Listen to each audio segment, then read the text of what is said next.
If you love dogs like I do, you'll understand the importance of caring for our furry family members. But sadly, though, so many dogs are waiting to be adopted from pet rescue organizations, and until they are, those shelters need our help. I'm John O'Hurley, and I'm asking you to donate $11 a month to the Puppy Food Bank. Your $11 donation will allow them to provide pet food to Texas pet shelters in need. So please donate $11 today at puppyfoodbank.org. And I'll send you this special gift as well. All right, I'm Greg Tepper. That's Greg Powers. Ashley Pickles over there making us sound good. And now, Powers, we're going to call this Week in Recruiting Bonus Edition. Okay. Chong chong. Because and it's still presented by our friends at Chicken Express. Thanks, Chicken Express. I want to talk about something that is coming down the pike with the NCAA. And supposedly they are meeting today and tomorrow. Yep. The D1 Council is meeting tomorrow to consider some proposals from the Oversight Committee. The Oversight Committee.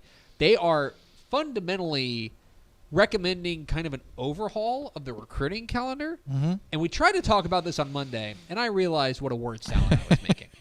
And so we figured we would bring in an expert. Okay. You've read through all this, and you kind of... It was painful, but yes. Dense. So when we're talking about what could be a new look recruiting calendar, what are we really talking about here? Well, here are the main. Let's just like give the broad strokes, right? Like here are the main points. I think the main point that Texas high school football prospects, the players, the student athletes, the main point for them is that instead of September 1st of your junior year being the date that colleges can now contact you, send you edits on your social media and text you and all that, that will move up to June 15th, which will be the end of the sophomore year or the beginning of the junior year. Little bit of a concern there, I think, for the Texas high school football coaches, because now when those contacts are being made, they won't be around in the program. But I don't think it's that big of a deal anymore because you have so much off-season stuff that happens now at the high school level. Most of these guys are in some sort of off-season conditioning program. The coaches really don't get a chance to – like the coaches don't get summer break. Right. You know, like you think of it traditionally as for a teacher or something like that. The coaches they have to work throughout the summer. But that is, to me, like the big change because it affects the student athletes and really moves up the timeline for that, that initial contact. Another change for them is that they can have off-campus connections with coaches. I think this moves it up almost a full year, January 1 of their junior year. Okay, so what do you mean by that? What do you mean off-campus? So there are three types of, all right.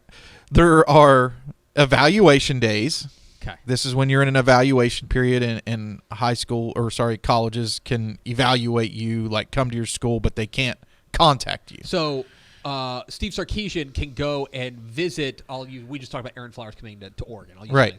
Steve Sarkisian at Texas can go to Forney High School and watch Aaron Flowers practice, but he can't go talk to Aaron Flowers. Exactly. Got it. Okay. So they can begin to contact prospects earlier, which makes sense because they're going to be able to initiate, emails and stuff like that with them earlier. So they're be able to start to build these relationships with them at a little bit of a younger age. That's probably the main takeaways for the Texas high school football programs and the players within them. To me, on the flip side of that, during the spring evaluation period, which is April 15th until 3 days before Memorial Day, they eliminated what they call these recruiting person days. So a recruiting person day, a school gets X amount of them, okay? So let's just throw out the number 100. So Texas A&M has 100 recruiting person days. It's not the right number. Yeah, but let's just say. Texas A&M has 100 recruiting person days from April 15th, and we'll just say Memorial Day, until Memorial Day. That means their staff divides those 100 up. The staff goes out and visits high schools. Each time a staff visits a player, that's a recruiting Day. person day. Got it. So Pickle, who is an assistant at North Texas, and me, who's an assistant at North Texas, we go see two different prospects. It's 2 recruiting person. Those are 2 recruiting person days. 2 recruiting person days. Got it. Okay. So they made fewer of them, and I have the exact numbers on What if you go see the same recruit together? that's not allowed. Okay, that makes sense. Well, I don't want to hang out with you. Yeah, that I Like think if that'd be Tepper and okay. I both went and saw the same kid. That would be 2 recruiting person days. Okay, so it depends on the number There are of people you go 28 to see. fewer. And you recruiting have persons. only certain amount of times that, it's There are gonna- 140 is now what it is. Coaches have 140 recruiting person days, April 15th through the Saturday preceding Memorial Day. and that is 28 fewer than what they had So before. And same thing for in the fall, when coaches go out to games, they have 23 fewer evaluation period days in the fall of the high school football season. So then let me get back to kind of some broad strokes. Why are they doing this? What is the purpose of going and reorganizing? What problem is being solved here? Oof, that's a great question. I think what their mission statement would be for the colleges is 'Cause to that's what they serve provide fundamentally. less recruiting days to give you more personal days. Right. I think this is good for the college coaches in a way. For the prospects, it lets you start to form a relationship with the coaches at an earlier stage. And another big change I think that might be glossed over within all this is whenever coaches can contact you now beginning on what it is on September 1st, they're limited to the amount of times they can call you and stuff. Yeah. Within this proposal, once that you make an initial contact with a prospect, you can call them at will. There is no limit Right. to the amount of times that you can call them. That's another big change, I think. So you could call, let's just throw a name out there. You could call Colin Simmons if Yeah. you're at Duke 100 times, Yeah. and there would be no limit. I don't love that. I don't love that rule. Well, so so I'll quote here from the proposal from it's the comprehensive recruiting review subcommittee. Okay. It's Jean G is her name, and she said we wanted to maintain and strengthen the scholastic recruiting model for football, prioritize coach work-life balance and attention to current student athletes, and rules that are enforceable and monitorable, as well as creating transparency in the recruiting process. To me, your thing about saying you can call Colin Simmons Right. 100 times, I think that is the NCAA fundamentally giving up on that and saying there's no way I agree we with can- that. There's no way that we Can't can monitor monitor it. it. We can't enforce it, and so let's not have rules on the books because all it's going to do is if you can't enforce it, then it's just going to be selectively. Well, there's enforced. there's too many ways to skirt those rules, right? Yes. There's too many ways to contact somebody in today's modern age Yeah. of technology. I mean, you have Instagram stories and Yes. there's just so Skype. Yeah, which, exactly right, which why is- did I say Skype? Sorry. FaceTime. Zoom. Zoom. Yeah, you can do all these things. Skype. And so I think that in many respects, what this proposal, kind of my read on it, I knew you were going to trash Is- me on the Skype thing, Pickle. Thanks. is the NCAA fundamentally saying, all right, we want to come up with something that is going to allow college coaches to have a life because they are Right. turning and burning for the entire season. I think they want to do that because there's a lot of coach burnout there. The mental health situation there is pretty poor. But also, I think there is hidden in there kind of an acknowledgement that right now we cannot enforce the rules on the books. Like, we can't do it. And so we need to find rules and create rules that are firm but also enforceable. And I think that's a big part of this. Yeah, I agree with that. I mean,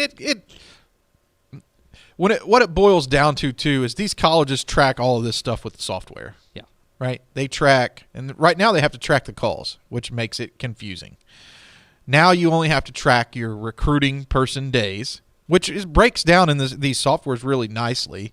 Just say Greg Tepper used 10 of the recruiting person days out of the NCAA Yes. allowable 140. Ashley Pickle used 5.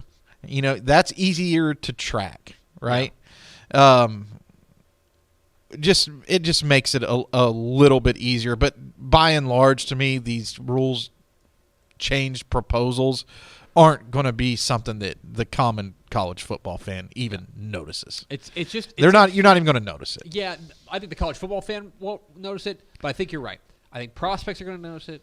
I think high school coaches are going to notice it, and I also think that especially college coaches. One thing it'll change for us, like this will change something for us. When we're out at state 7-on-7, the underclassmen will have been contacted they'll be in the thick of it. Yes. Right? So what is that this year? Is that the 22nd of June? Yeah, I think so. Something like that. Yeah. So they'll be 1 week into being contacted by colleges. So the underclassmen heading into that tournament are going to be Just say, into "How's the your like fun it's right?" been a busy week for Yeah. them. Yeah, 22nd, Right, who 23rd, and 24th. Kind of changes the narrative. Who's contacted you first, and what schools seem to be showing you the most love so far? So your interviews will be even more enticing than they already were at 7-on-7. Ooh. How about that? Anyway, it's With very, the underclassmen at least. very interesting. Reed Powers is right up on TexasFootball.com, but there could be some major shifts coming for the recruiting calendar across the nation.